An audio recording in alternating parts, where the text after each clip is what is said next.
বাংলাদেশ আসলে কখনো নিজের সার্বভৌমত্ব নিয়ে ঠিকমতো আসলে বসবাস করা সম্ভব না। যেভাবে সীমান্ত হত্যা হয়, যেভাবে ভারতীয় যে আধিপত্যবাদ, ভারতীয় যে প্রভাব যে পরিমাণ বাংলাদেশে আছে,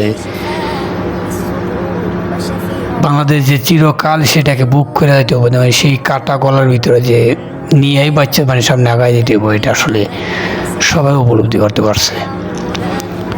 ভারত বাংলাদেশ নিয়ে টেনশন আছে, কারণ ভারত বাংলাদেশের পেটের ভিতরে বাংলাদেশ হচ্ছে ভারতের পেটের ভিতরে। এখন না পারতো সেটাতে মুখ ফিরিয়ে রাখতে, না পারতো সেটাতে এটার কন্ট্রোল নিয়ে আসতে। তো ভারতের দিক থেকে যে জানে যে এটাকে যদি আমি খামখেয়ালিভাবে দেখি, তাহলে আমার সার্বভৌমত্ব আঘাত পড়বো বা আমার অস্তিত্বের উপর আঘাত পড়বো। এই জন্য ভারত সারা জীবন তাদের চেষ্টা কইরা যাইব যে যেভাবে হোক বাংলাদেশকে পূর্ণ নিয়ন্ত্রণে বা পূর্ণ কন্ট্রোলে রাখতেই হইব। আর বাংলাদেশও কখনোই মনে হয় না যে ব্যাপক কোনো কাকতালীয় কোনো পরিস্থিতি ছাড়া যে ভারত থেকে যে বাইরে হতে পারবো, ভারতের আধিপত্য থেকে বাইরে পারবো, এটা আসলে সম্ভব না। যে সরকারই আসুক, যে দলই আসুক, ভারতের আধিপত্যতা মানতে বাধ্য।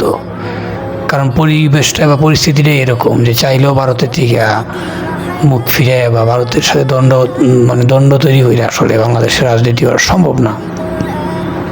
এই জন্য ভারতেরও টেনশন বাংলাদেশ নিয়ে, বাংলাদেশের টেনশন ভারত নিয়ে। এখন কারণ বাংলাদেশের দিক দিয়া যে বাংলাদেশের হিসাব ঠিক আছে যে আমরা আসলে এই দাদাগিরি বা এই আমাদের উপরে যে অন্যায় জুলুম, যে সীমান্ত হত্যা, এগুলো আসলে সহ্য করার মতো না। ভারতের দিক দিয়া যে বাংলাদেশ একটা ফকিন্নি কান্ট্রি, এটার আমরা এটারে স্বাধীন করছি, এটার আমরা জন্ম দিয়েছি, আমরা যেমনি কই এমনি এটা চলতে আমরা বা আমরা যদি এটার যদি কিছু হয় বা এটার বাজে যদি সমস্যা তৈরি হয় বা এটা দ্বারা পুরো ভারতের সমস্যা তৈরি করা সম্ভব।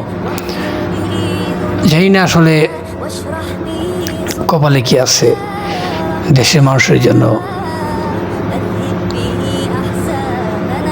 আল্লাহ ভালো জানে যে আসলে আমাদের কপালে কি আছে। ধন্যবাদ সবাইকে।